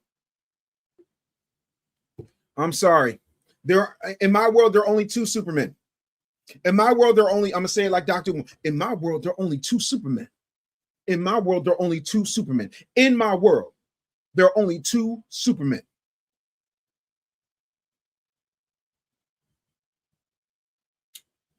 Christopher Reeve, RIP, and Henry Cavill. And yeah, I know David Cornsweat's from Philly, but David Cornsweat, he like a soft, sappy Superman. He like tree-hugging liberal Superman. He don't seem like he on that True Justice in an American Way type stuff. He really seems a little soft. Seem a little drugstore cotton iffy. Yep. If you were 3 years old during the Incredible Hulk days, I'm about 10 to 12 years older than you. I just turned 60 in mid-June. Yes, I will be 49 this year. What you mean Doctor Strange 3 is permanently on hold? Wait, what? I love Milestone Comics. Static Shock, original Static Shock with the X hat? What is you talking about? That's my childhood. I used to run to the newsstands because there was only one newsstand in my neighborhood that had it. And it was on the corner of Chew and Shelton. There's an old black man, had a newsstand, and I made sure, boy, I had them all. I had that, and then I would get Brother Man. Y'all know nothing about Brother Man. Yeah. Defenders is good. Yeah, we need that Batman Beyond. You know what else I want? And I know they took a $50 million flyer on it, but they took a $50 million flyer on Acme, the one with John Cena in it, and they got that Roadrunner movie back. I want to see Batgirl.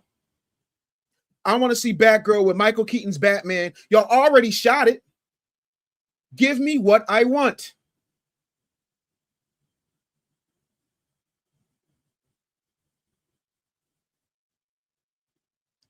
Yeah, but here's the thing, and this is what y'all not catching, DB Smooth. Yeah, I need more Michael Jai White than that. We all need more Michael Jai White than that. The fact that y'all have not tagged Michael Jai White in these constant broadcasts where I'm shouting this man out until he gets on my show is insane work to me.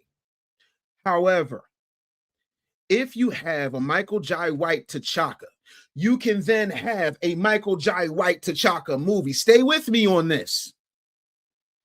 You can shoot flashbacks. You can do an entire. Can you imagine a T'Chaka series set in like the 80s or 90s?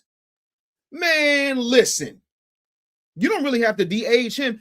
You don't really got to de-age Angela Bassett while you bone him. But can you imagine a T'Chaka and Ramonda series? All the adventures. Now we got the Fantastic Four. You can retcon them in. Because y'all know Black Panther invited the Fantastic Four to Wakanda and whooped their ass. Of course, that was T'Challa, but point is still the point. You can do all types of stuff. Can you imagine just the adventures he could have? Old stuff with Captain America. Like, there's 1,000,001 ways to do that. But if Denzel is playing David Monroe, you know what that means. Why'd they kill off Black Panther? Not just a recast, because they're stupid. Ain't no actor bigger than the role. Darth Vader's still making movies and shows. James Earl Jones been dead. Luke Skywalker still in shows that were set 40 years ago. Ain't nobody bigger than the group. That's how that goes. But it's time for me to get running. I love y'all. I'm going to check y'all out tomorrow. All right? Peace.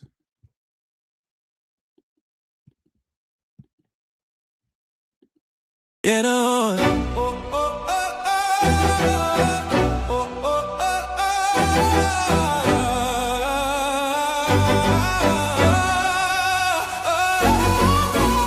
that wake up, get your mind right. Real talk, no fluff, no sidelines. We outside, bring the truth to the sunrise. D.A.M.N, yeah, we coming at the right time.